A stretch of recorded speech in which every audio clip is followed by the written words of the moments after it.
are going to be looking at about 11 lines of the Aeneid, obviously book 12, from line 919 to line 929.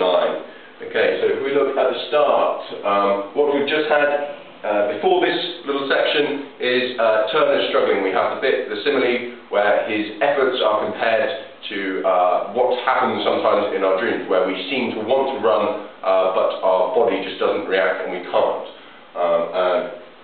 When all of this is happening, we have Aeneid is brandishing his fatal spear at him who is hesitating, i.e. Turnus is the one that is hesitating, and having picked his opportune spot, the right spot with his eyes, and with his whole body, he kind of hurls his spear from far away.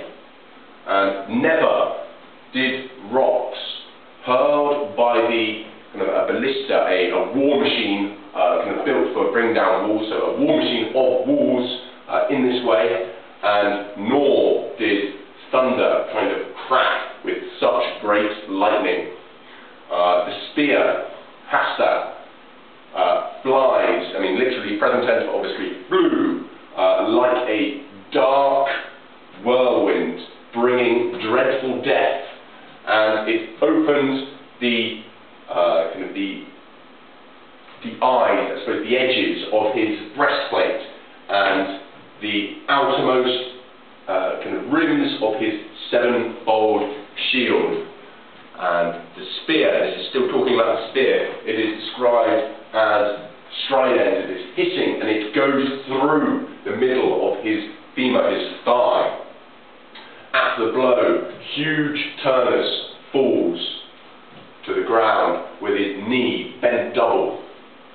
The Rutulians rise with a groan, and the whole mountain echoes around, and the high groves return their voice far and wide.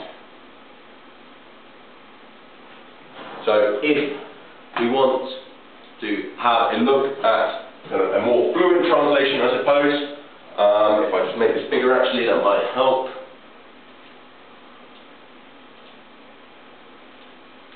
So we have that Aeneid brandished his lethal spear at hesitating Turnus. He picked his spot with his eyes and hurled it from far away with his whole body.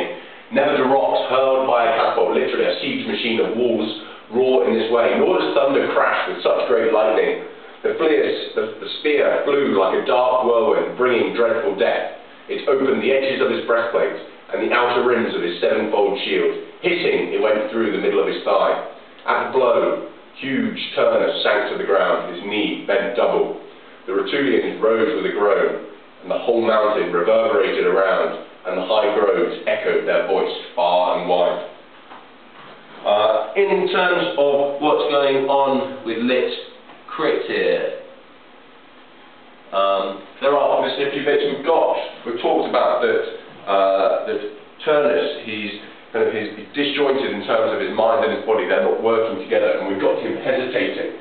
Whereas Aeneid, we've got words, okay fine, it's describing his spear rather than him, but he is fatal, and he picks an opportune spot. He knows he's got the right spot. And again, in terms of his physicality, he's hurling this spear with his whole body. And we have obviously this simile. What is the spear compared to? The spear and I suppose Aeneas' throw as well. It's compared to rocks that are hurled by siege machines that obviously are designed to end the war, to end a fight. That you use a siege machine to knock down the walls of a city, and I suppose in effect in doing that you end the siege, you end the battle, and I suppose that's what Aeneas is thinking he's doing with this spear throw. And also we have that there's the thunder, that nor did thunder ever crack with such great lightning. Obviously thunder and lightning is associated with Jupiter, the king of the gods. And so we have Aeneas here linked, or not, it's not even linked, but it's never did thunder actually crack like this, i.e. so Aeneas' spear throw is even greater than lightning and thunder, so almost better than Jupiter. We have that, it's flying, again, like a dark whirlwind, another simile, and it's said to be bringing dreadful, dreadful death for Turnus.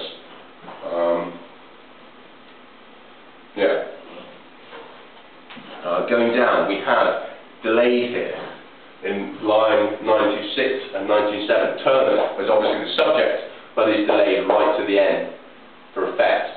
So we have that he's described as huge. So again, talking about even now that he's being hit by this spear and is being brought down, Turnus is still being described as a great warrior. He's huge, but he fell after the blow, huge to the ground, bent double at the knee. Turnus. So again, pause is delayed just to build not quite the suspense, because it's quite clear that obviously it's Turnus, that it's talking about Turnus, but by delaying the name, it just makes it that more emphatic. It makes it seem really monumental. This is the moment that essentially we've been waiting for the whole of Book 12. And obviously, the Rutulians, his people, react accordingly. They rise with a groan. And again, we see that kind of the nature, the geography of Italy are affected by this as well. And we know that obviously it will, because it means that Aeneid will become the ruler and he will shape the landscape in a way that Turnus is now not able to. But that we have that the mountain and high groves are echoing around. So they also appreciate the significance of this moment.